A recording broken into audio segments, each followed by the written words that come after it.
How you going? Good. How you feeling? Good. You ready? Yep.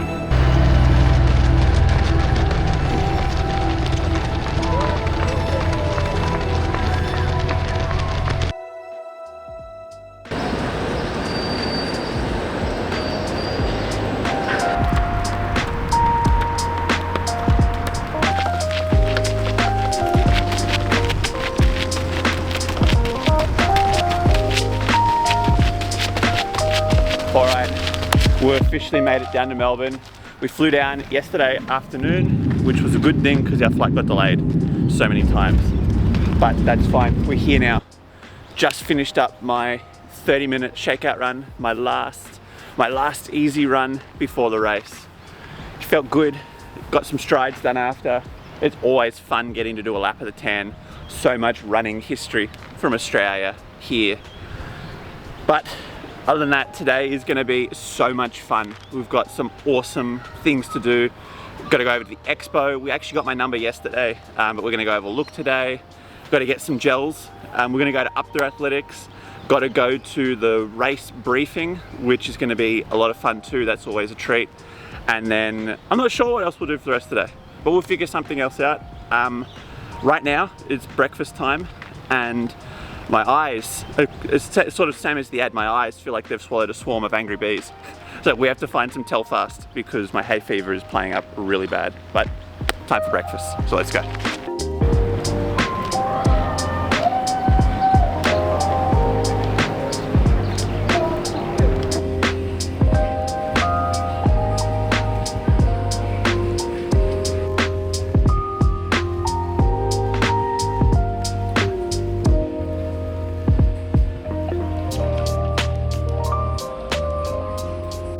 Alright, so if there's one thing you don't have to worry about down in Melbourne, it's finding places to eat. So we've had breakfast, and like all pre-race days, today is basically just about eating and resting.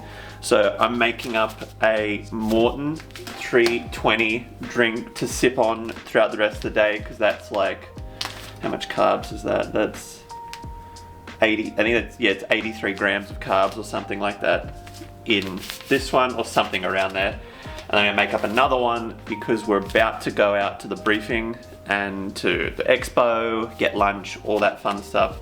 And I'm gonna be putting my other drink out on course tomorrow. Melbourne's pretty relaxed as long as the person who's giving it to you is not moving. As long as you're standing still, they're normally pretty chill with getting drinks. And I'm gonna try something different. I haven't had drinks in a half before, so it'll be different, but it's good practice for slowly working my way back up to longer and longer and longer races where you have to drink. And oops, there we go, put a little bit too much water in it. I want to get all the good stuff in there. Don't want to waste any of it. This one's for tomorrow, so I want to give it a really good shake, and it'll be fine in the morning. But I'm not bugs. Time to go out and find more food and go over and have some fun at the Expo, which is going to be awesome.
Expo, went to the briefing, all was very fun, very cool, got to catch up with my coach, Ryan, which was cool too. Got to see the end of their little podcast that they were doing at their little live recording of whatever you want to call it.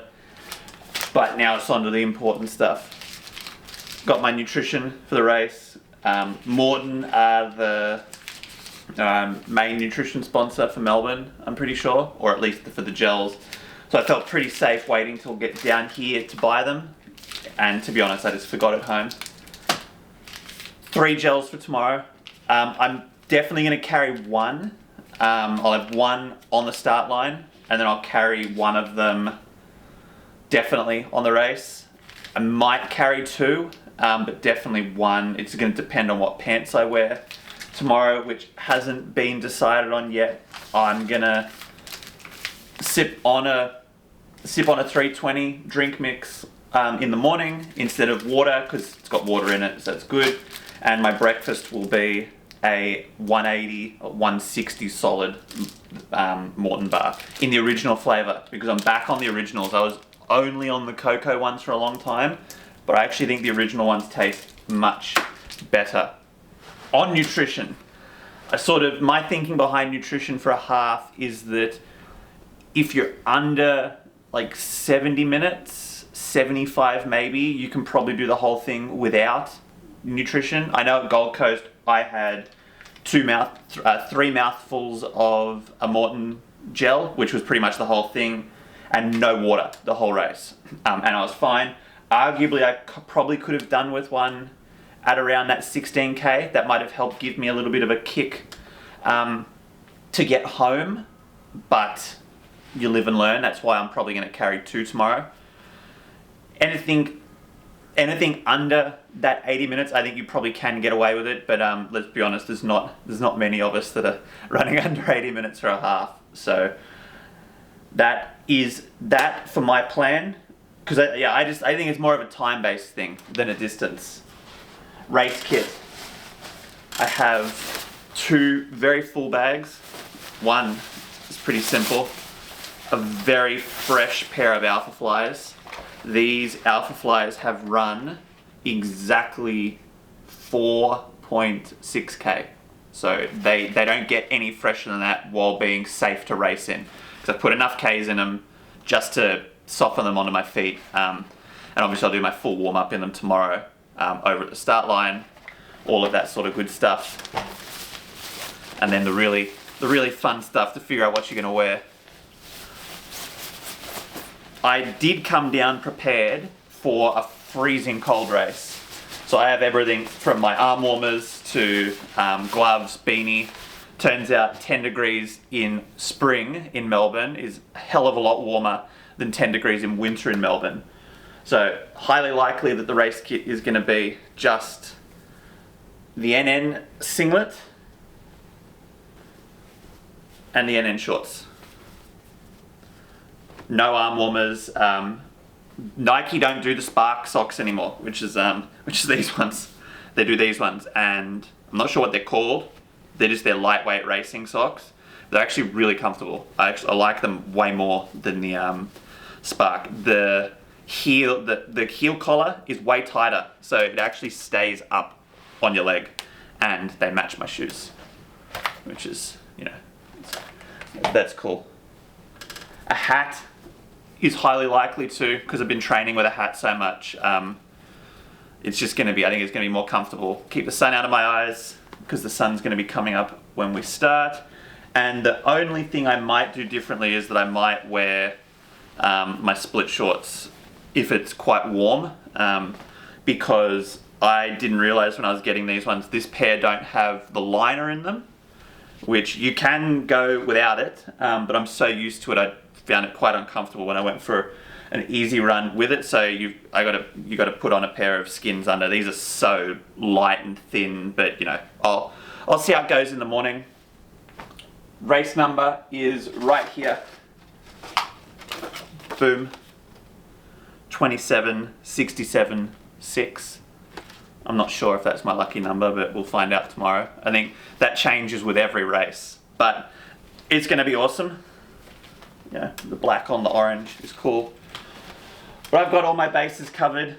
we just went and had an awesome dinner at a really, well, I think it was a nice restaurant. I had a nice big bowl of pasta, big lunch. The expo was awesome today.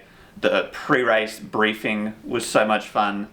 Now it's time to get some rest, get as much sleep as I possibly can on a night that you normally don't sleep before a race anyway. And I got to do the flat lay. I'm a bit sick of doing that, to be honest, but it seems like something that everyone does, so I'll keep jumping on the trend. But gonna set that up now, take the photo. If you want to see it, go have a look on my Instagram, and then it's time to switch off from everything and just have a really relaxing rest of the night and wake up bright and early, get over the start line tomorrow.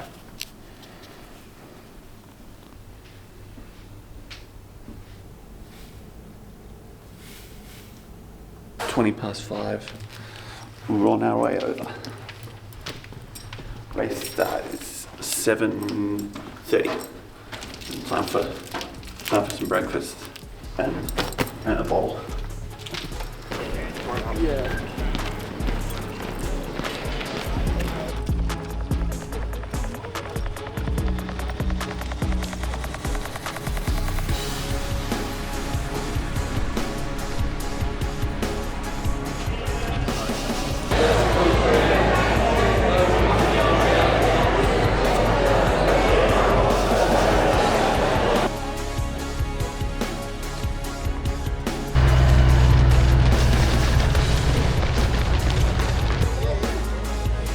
How you going? Good. How you feeling? Good. You ready? Yep. Hey, look at the start line here. Some absolute royalty here, Tish. You've got Brett Robertson, absolute star, and he's done it over the half and he's done it in the full. You've got Stewy McSwain, which I'm excited about, and interested to see how Stewy goes in his first half marathon here in Melbourne. Yeah, for sure, and it's good to see him back on Australian soil. I don't think he's had a race in a number of years. I think I've got my tickets on Haftu Sprintos. We obviously saw Brett and Haftu go head-to-head at Sydney Marathon, and Haftu did, win the Sydney Marathon in the Australian Championship over Brett. So hopefully the training's gone well since then for him, well, for both of them really, and yeah, we can see a good race this morning. Run into it, mate.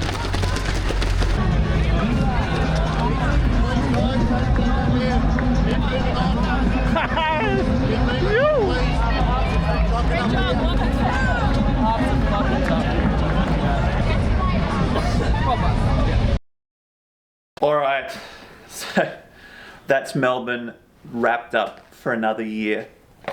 That was a pretty awesome race. PB 1:19:44 or 42, 43, somewhere in the 1:19, under 1:19:45. It was actually a really good day. It was windy, so it was challenging in spots, but I think probably a little bit better than last year. Although I do think that wind probably did hurt me a little bit in the second half, because all the wind was pretty much in the first half of the race. Little race breakdown while it's fresh in my mind.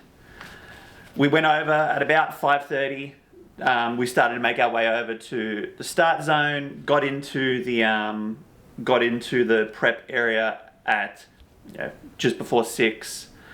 I went for my warm-up, 6:20, 20-minute warm-up, just a nice easy jog. I think I might have gone a little bit early because then by the time I was finished my warm-up with just an easy 4K, I still had like 45 minutes before the race started. They were taking us over to the start line 30 minutes before the race, like firm. There was no changing on that. If you weren't with them, you weren't going over. So that made it a little bit challenging. Got into the start corral. It's always a treat. I don't have my number with me. It's always a treat to get up in the front of the race. They prioritize you for the toilets and they push you to the front. So I made my way to sort of about the third row back. I try and just push myself a little bit further back, but not far enough back that all of the super eager people in A wave that get pretty rough, to be honest. I had some random guy just literally shove me in the start corral. So if you're in A wave, don't do that. You know, people self-seed pretty well. And if you just tap someone on the shoulder and say, look, I'm going for X time, 9 times out of 10 they'll let you through. I would have if you had said you were going faster than me.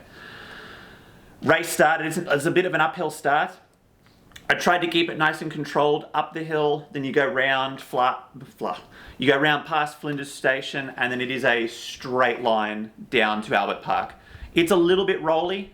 You go up and down a little bit more than I remember, but pretty much went through that first 5K averaging around 3:38-ish. And then once we got into Albert Park, that's where things started to get rough. But I do remember very clearly getting to 4K and realizing that I'd gone probably a little bit too quick and I needed to make a decision. Was I going to keep pushing that pace or significantly slow down? And you never slow down that much. It's not a good idea because you only go one direction from there. So my literal thought was, well, sometimes you got to fuck around and find out. That's literally what went through my head. So I was like, you know what, this is what you want to be doing in races. I want to push. My goal today was 1:17:30, and I knew I had to push really hard to try and get that.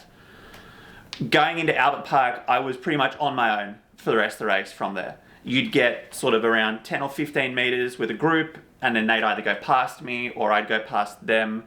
But once we went past Lakeside Stadium, which is on the far side of Albert Park, we got into like a bit of a lull in the wind and was able to like regain composure and relax again. By this point, I had started to slow down. I was getting closer to sort of averaging 3:45s, which was fine. I was really happy with that. That was bang on pace. That would have brought me in somewhere in the 1:18s, considering I'd gone out significantly quicker than I had planned.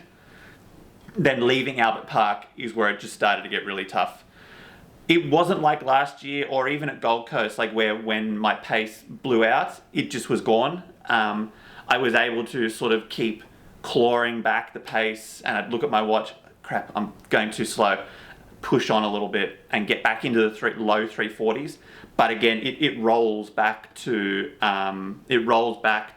like Flinders Street Station or whatever it's called. Going around the bottom of the you go under the highway at one point, and that was where just my left calf and whatever the muscle down the front of your shin is on my left leg was just like, we're done. And it was just the strangest feeling. It was like I was moving my leg, but like my lower part of my leg was literally just swinging through and hitting the ground, going through and then swinging through again. So I had absolutely no power through there. I'm not sure why. I'll have to think about that and figure it out. But anyway, got back up to 1 mile to go, and I looked at my watch and I was like, I can still break 1:20. A PB, I had 3 goals today. A++ goal was 1:17:30 or quicker. A+ goal was like 1:17 to 1:18 mid to high, and then A goal was break 80 minutes. And I just was watching the time click by and not being able to do anything about it. I did manage to get my last K back down to 3:40, so I'm so happy with that. But it's a weird feeling running into the finish chute and like you feel like you're in full sprint, but you've got no drive in your legs. So you're actually running almost the slowest you've run the whole race. And watching the seconds tick by, but once I got into the stadium, I knew I was going to get in under 1:20. So I was able to take a little bit of a relax, and I was just so happy going under the finish, seeing 1:19:40 something. It was so good. It's another massive step forward. Even though time-wise, it's only like a 15-second PB. I think it represents more than that for me. So I'm really, really, really, really happy with that. Other than that, yeah, I'm pretty smashed right now. This wasn't, I'm pretty tired, so it's time to go have some lunch. I finally don't feel like I'm going to throw up anymore, so I'll be able to eat something. And then we're going to get home, Chicago Marathon, but don't leave the video yet. We've got something very cool to go to tomorrow night for my art, which is, I'm trying to bring more of that into these now. There won't be a video next week while I'm thinking about it, because I'm going to plan out what's coming next and then get back into it.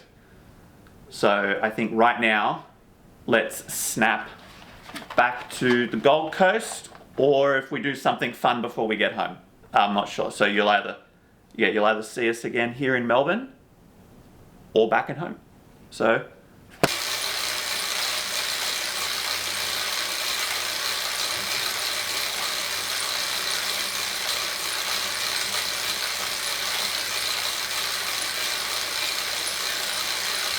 all right, I just did my bike today because who needs rest? No, it's good to get all your muscles flushed out and everything flowing again and moving, just some light activity, 45 minutes just to spin things out. I'm actually feeling really good, surprisingly, except for my left calf, which is actually really sore. Maybe slightly strained it or something like that. We'll find out tomorrow when I go for my first run. But today has mainly been about getting this ready. We had it out on the wall today. Let me get it better. We had it out on the wall today. We were photoing it up, getting it ready so that I can do prints of it potentially in the future. And I have a copy, because this copy is actually being given to Hayden by my physio, who's also his physio. So that's where that connection comes from.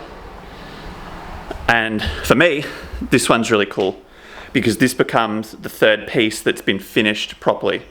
So my whole idea with these pictures, as I go through this series of things before this summer, when now racing's died down, everything's a bit more relaxed, you're going to a bit of a training period, it's Christmas coming up, I'm going to start working on trying to draw people, which is really hard. But it's going to be a fun project. So while I finish this series off over the next couple of weeks, I'm picking out the pictures I'm going to start on, and then I'm going to dive straight into that, which is the next one. But this one is cool because it's the third one that's been finished. The whole idea behind these ones is over time to slowly track down the people that the pictures are of.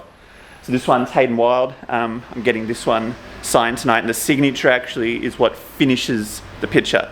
It's just something a little bit different, I don't know, and I've managed to get 2 done already. So got Sam Laidlow's helmet that I did. It looks pretty much the same as this. Flash up a photo of it now. I got that one signed. And obviously, a couple of weeks ago, I got the GOAT's signature on his singlet from London Marathon this year. So it's 2 from 2. We've started off big with big names and we're not dropping now. Multiple time Olympic medalist, I'm pretty sure. So we're keeping the standards really high, and you got to take these opportunities when you get them. So time to have a shower and have some dinner and then head on over. You know, you look back here on the side of the Tokyo street and you're like, well, that's me done. I can hardly, and you get the news where, worst case scenario, you won't be able to swim again, and that was quite, daunting. I was like, I was looking, I don't know, it was a weird situation because, I was so hyped from the night before where I ran really well, but then I was on the other side where, what do I need to do to get these things in place? How do I get this operation as fast as possible? How do I get better as soon as possible? I was never